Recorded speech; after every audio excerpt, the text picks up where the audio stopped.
horta siyaasadda Somaliland intii muddo ahayd dib baan uga fadhiyay mana jecli inaan runtii ka hadlo waayo wax laga hadlaba oo maqalanta halka imika xaaladdu marayso doorashooyinku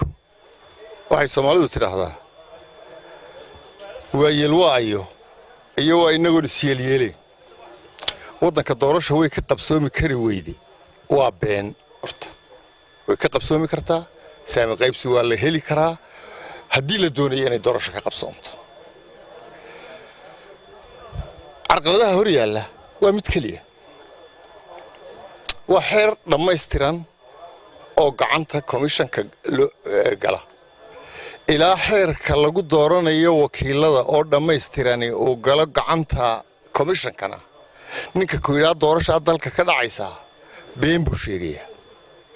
aroortaanay bishii hortiisa imanaysa waxa lagu cudurdaar looga dhigtaa waxa lagu heshiin waayay saami qaybsi war ummadan saami qaybsi ka heshiin kari weyda maaha ee sababta intii ay doorteen ee ay xilka u dhiibteen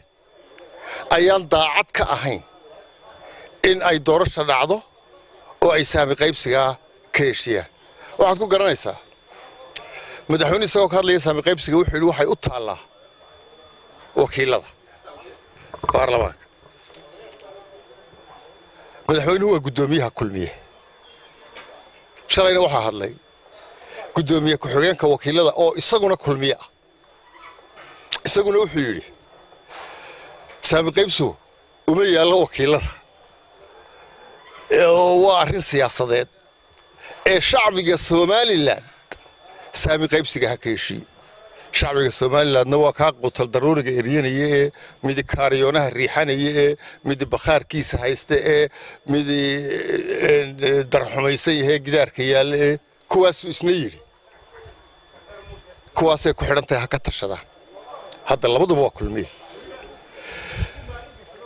xusbi marka uu xusbi yahay waa sharciga waxaynu ka hadlaynaa anigu waxaan ku yidhi sharciga lagu dooranayo wakiilada sharcigana waa xeer dejintaana xeerka ka mas'uula marka saa xeer u tahay laakiin hogaaminta qaranka ee guud ayaa mar kasta jihaynaysa siyaasadda qaranka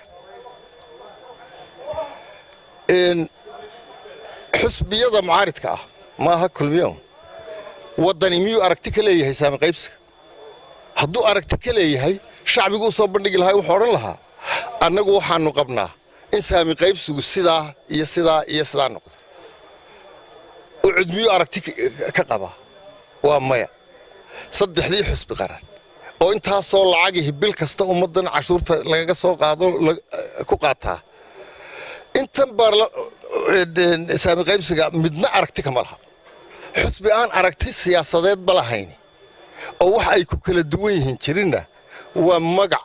bilaa magacaabis waa magacaabis bilaa magaca ism بدون تسمية مركا حسبية إنه ما هو حني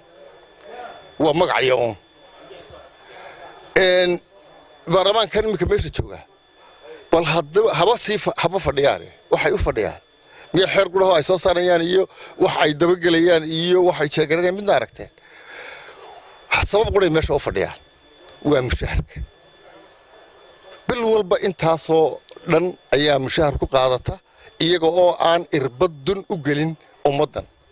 lacagta yara cashuurta ee dadka ka soo baxdana kullunsada halka marka waa talaalaan runtii loo bareeray doorasho ka dhacaysa dalka Decemberna intay xaaladaas saa tahayna ma jirto horna waan u sheegay cidna uma taaleem sidee tahay waayo aqalka madaxweynuhu ku jiro iyo ka baarlamaanku isu jiraan sameeyaan arag laamida u dhaxaysa haddana halka ay kala taagan yihiin kana wuxuu ku leeyahay aniga ima taalo madaxweynaha wuxuu leeyahay waxay u taalaa xeeraalinta sharci dejinta taasi waxay u muuqanaysaa markaa in heshiis lagu yahay inaan doorasho ka dhicin dalka saasaad loo fahmi karaa marka aad sadarkada dhexdooda akhrida hadday dhici weydo doorashana dee waxaan dowladnimaynu ka doonayn arrimihii kale qaranku halka ay wada marayaanna waynu ognahay أهميته maanta markii musabbix xilka uu qabtay first priority anigu waxaan u qabay inuu doorashada ahaa wax ka mudnaa oo kale ma jiro oo legacy laakiin noqon karaya arrimahan yaryar ee lagu meeraysanaya wax legacy noqonaya ma laakiin waxa loo fadhiyay in qarankii uu kala dhantaalan yahay la isoo dhameystiro waxa la yiraahdaa saami qaybsiga nimanka ay ku fadhiyaan baarlamaanka wuxuu ku salaysan yahay 60kii waa been cad 60kii sida imika la isugu haysto marka loo eego gobollo la isuguma haysto saami qaybsiga muxaafid iyo mucaaridna la isuguma haysto doorashada xusbiye iskuma haystaan baarlamaan isuguma haystaan waxa la isugu haysta ee la leeyahay dheeli baa ku jira waa reerahana ma dafiri karno wax jira haddaba haddii reera ay ku salaysnayd baarlamaankii la doortay 2005 beesha dhexe ma 750 kursi bay lahayd may lahayn dhul bahante ma 7 kursi buu lahaa ma lahayn waxa weeye kuma salaysna anigu waan soo jeediyey anigu si runa uga duulay 60kii wixii aan sidii sixitaan bay u baahan yihiinna saxay midna waan idin sheegayaa matalada anigu aan soo jeediyey qaatay nimankaas mise tu kale oo ay keeni karayaan soo keligay anigu muwaadin mi aan xil saarnayn oon baarlamaan ahayn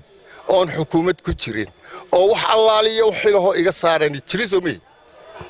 ka anigu aan keenay ku cadaalad uga dhow haday keenaan weligii waxba ay weydiineen ma keenayaan marka kana qaadan maayaan oo waxa weey go'aankii tala ma qaadanayno talana keeni mayno taasina waa ayaan darasiid u taal haddaanay tala hayn deetana qaataan ama ha keenaan tu dhaanta anu waxaan hubaa haddii tan qaataan in doorashadu December ay noo dhici karto anu 3 baan horta ka duulay marka ugu horeysa 3 kursi ee 60kii siday u kala lahaayeen beelaha Soomaaliland 3 shakhsi Soomaaliyeed 3 shakhsi siday u fadhiyeen beelaha barigo marka lagu saleeyo 2.5 lagu dhufto 3 kursi horta waa 82 iyo badh deema jiro golaha wakiiladu waa 82 marka barkaas isagu waa ku dheeraad markaad soo baxdo beelaha barigo waxay lahaayeen 17 kursi haddii 2.5 loogu dhuftana labiyo bar marka loogu dhuftana waxay yeelanayaan 17 kursi iyo badh doorashadii 2005 ee la leeyahay waxay ku fadhiday saami qaybsiga 60kii waxay beelaha barigu ku heleen 11 iyo badhna way lahaayeen beelaha galbeedku waxay lahaayeen 12 iyo badh marka 60kii laga duulo waxay ku heleen 14 doorashadii 2005 beesha dhexe waxay lahayd 49 iyo badh 750 ayaanay ku heleen doorashadii haddii la yiraahdo 2005 marka 8 kursi oo dheeraad ayay beesha dhexe ku qaadatay sababtuna waxa weeye marka laga dhigay gobol doorasho reer u goboladii way wada degaa laakiin labada reer ee wada degaa reerna wuu coday oo doorashadii buu ka qayb galay reerna doorashadii kama qayb galin marka waxa cawarmay reerii aan doorashada ka qayb galin oo ay kuwii ka qayb galay kuraasadoodii qaatay labada reer ee ugu khasaaraha batayna waxay noqdeen dhulbahanti iyo ciise haddaba aniga saami qaybsigaygani wuxuu siinayaa beelihii bariga 17 iyo barka lahaa ee 11 la siiyey aniga 16 oo 1.5 baa ka dhinaanaya beeshii dhexe toddobiyo tobanka qaadatayna toddobiyo kontonka qaadatayna 49 baan anigu siiyey oo 8 kursi baan ka jaray iyagu 49 siday doonayaan haw kala qaataan ma aha reer gaara laga jaraya iyagu siday doonayaan haw qaybsadaan beelihii bariga 12 lahaa markaan eegay waxaan isiri iyaga u baahan in loo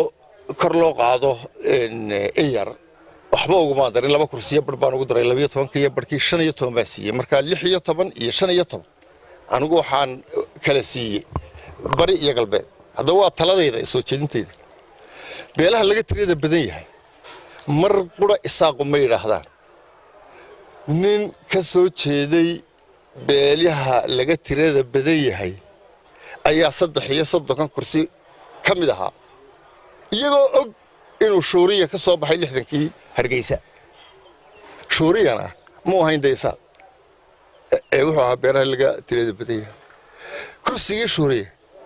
de wuxuu noqonayaa marka 2 bar lagu dhufto marka 2 bar buu noqonayaa marka hadda xataa barka laga jaro de labada iyaguna weelay marka la isku soo daro marka waxay helayaan 3 kursi beelaha kale isaaqna wuxuu helayaa 49 kursi 28 kiisaas ku dhigay